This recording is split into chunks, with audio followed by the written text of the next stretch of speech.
Hello there! If you haven't seen the last episode on the story of Kaladesh, I would recommend watching that video before this one. It'll help you make more sense of things. If you're still here though, I'll assume you're all caught up. Now, strap yourselves in, because we're on our way to a civil war with so much going on that I needed to make this our very first two-parter. Let's begin. If you'll recall from last episode, the city of Girapur on Kaladesh, the steampunk-esque plane of invention and innovation, is being held captive by the planeswalker Tezzeret. Having confiscated the inventions and kidnapped the finalists of Kaladesh's Grand Inventors Fair, Tezzeret has used the emergency of the situation to make himself Grand Consul, and is using the Consulate's Spire Inquarium as a base of operations. To help quell the rebellion brewing amongst the outraged inventors, Planeswalker Dovin Bond has implemented a number of Consulate ordinances cracking down on the populace of Girapur, including a mandatory curfew and strict limitations on access to Aether, which cut off a lot of the city from power.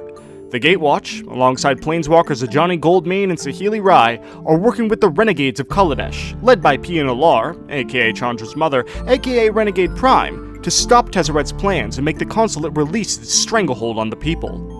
But while figuring out their next move, the Gatewatch has been lying low, and the Consulate's grip has been holding firm. And few were feeling the stifling effects of that grip, as much as one particular dying Aetherborn named Yahenni.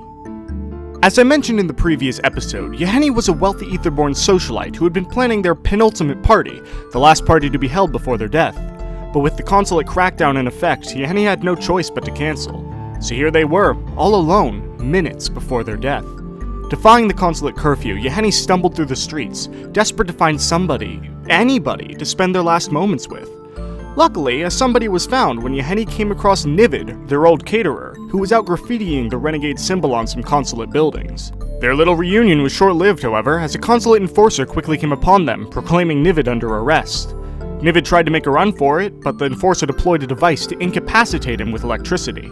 Even though this took Nivid right out, the enforcer kept shocking him, racking Yahenni with pain via their empathetic senses. Recognizing Yahenni from recent press reports and figuring they might have some information, the enforcer threatened to kill Nivid unless Yahenni divulged the location of the Gatewatch. But Yahenni didn't know where they were, and didn't know what else to do. So, in a moment of absolute desperation, Yahenni grabbed at the enforcer's neck and pulled, calling upon a dark power that Yahenni had sworn never to use again.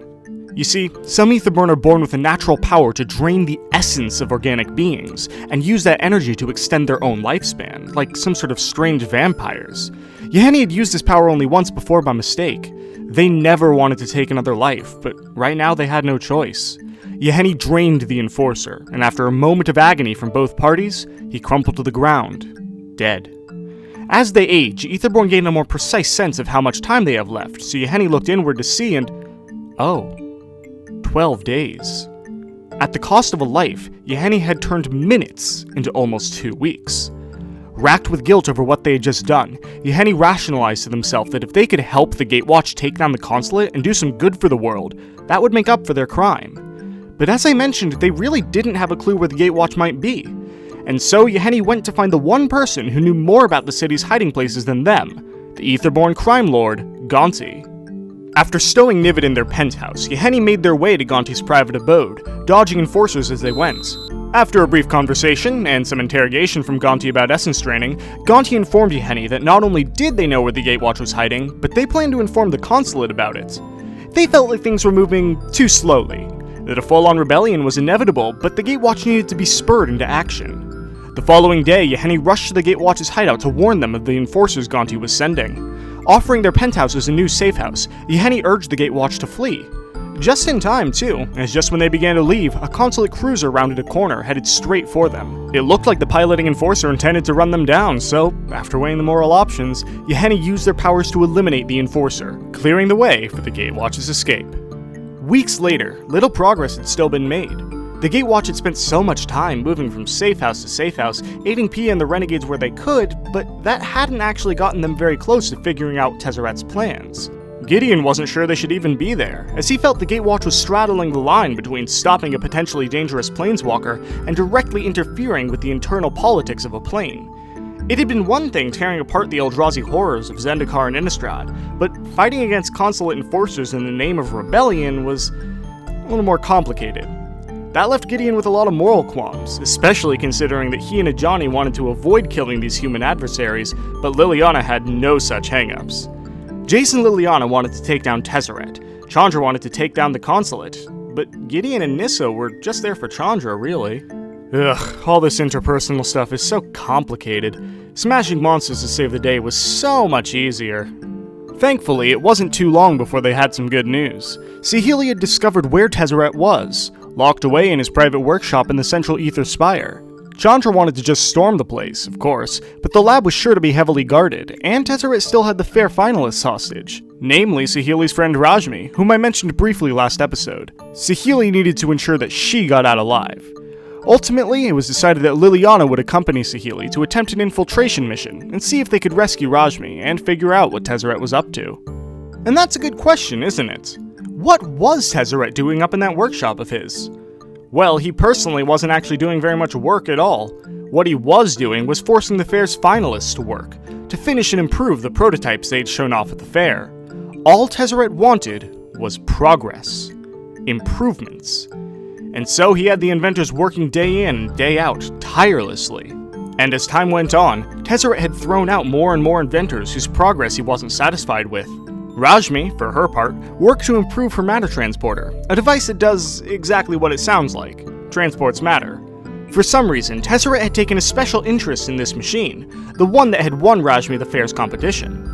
Despite winning, Rashmi and her former assistant, a Vidalcan named Matul, had barely managed to get the thing working in time in the first place, and only managed to make it into the qualifying rounds thanks to Saheeli supplying a replacement part, and convincing Padim, the Consul of Innovation, to let Rashmi showcase her device despite missing her scheduled demonstration. Saheeli actually had some hangups about the whole thing, as she, being a planeswalker, understood the potential dangers of things being able to move freely through space.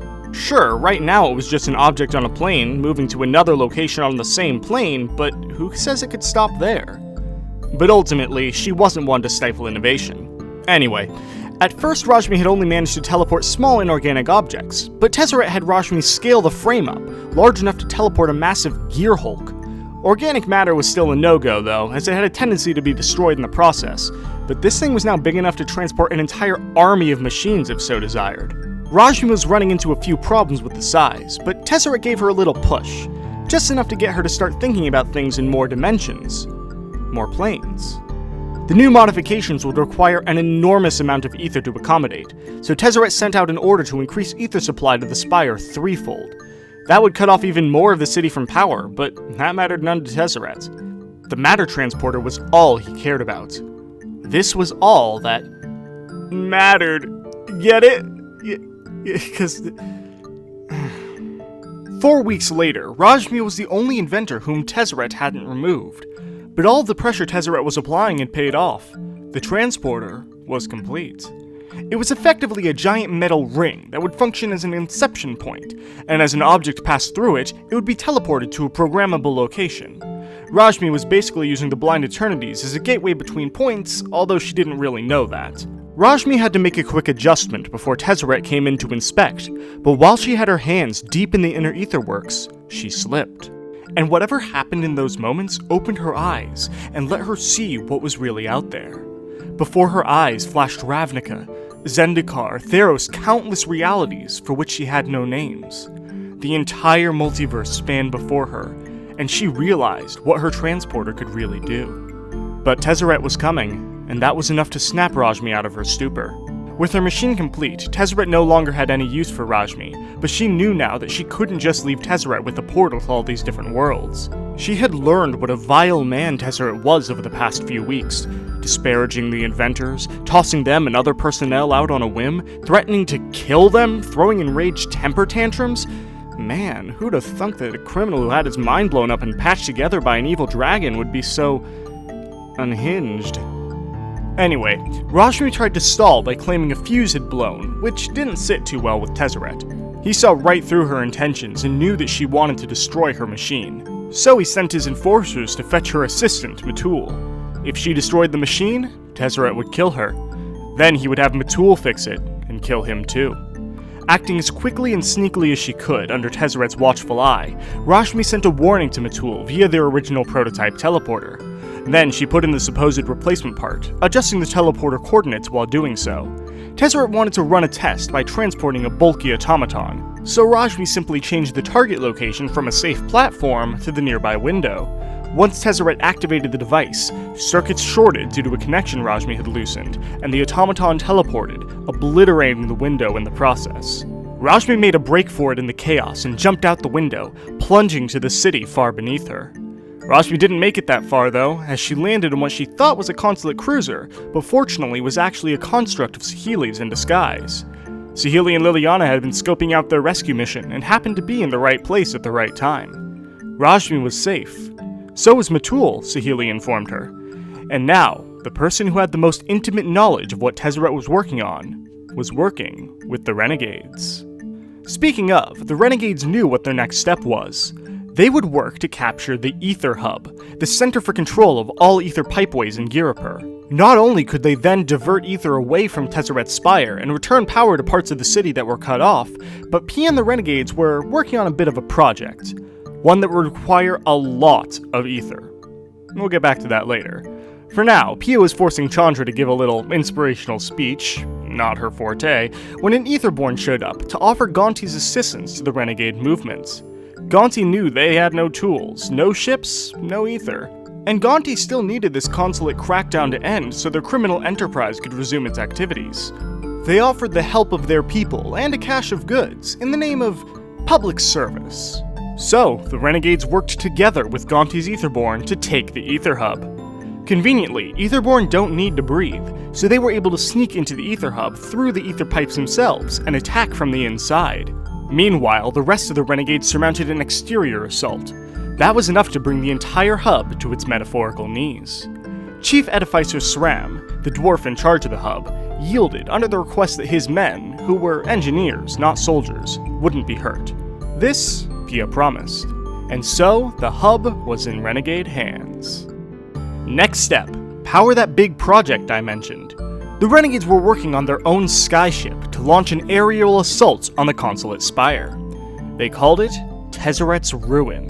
Rashmi was leading the construction of said ship now that she was free, as she felt horrifically guilty for putting the matter transporter, or as the planeswalkers started calling it, the planar bridge, in Tezzeret's hands. She wanted to make things right. Once construction was complete, Rashmi was asked by Pia to dedicate the ship, but Rashmi thought it needed a new name first. They weren't in this to destroy, to topple a government, to kill Tezzeret. They were inventors, here to save the city. They create, build, add to this world, not take away. So although she of all people understood the sentiment, the name Tezzeret's Ruin wasn't quite appropriate. Instead, Rashmi dedicated the skyship in the name of the man who designed it in the first place, Kiran Nalaar. The heart of Kiran would be the ship to fly against the spire. Thank you so much for watching this video. See, I told you I wouldn't disappear this time. This video has been a bit of a challenge for me, and I struggled to concisely condense the story of Aether Revolt, which is, why I had to split this video up. There's just so many different things that are happening, which are relevant to the story, and I don't want to just gloss over, but strictly speaking, I could. Like, for example, the details about Yahenni. So what I'd like is your opinion. My original intent with this series was to summarize the stories very quickly, but what's more important to you folks? A quick condensed story, unlike the last couple of videos, or a slightly more drawn out summary that has a little more going on, is a little more fleshed out, which is what I've been trying to do. I'd really like to hear what you think, so please leave a comment down below. And if you enjoyed the video, I'd really appreciate it if you left a like and subscribe to my channel for more juicy magic goodness, and maybe some other things sometimes, I don't know, man, whatever. Part 2 will be coming in a week or two. Thank you again, and I will see you next time.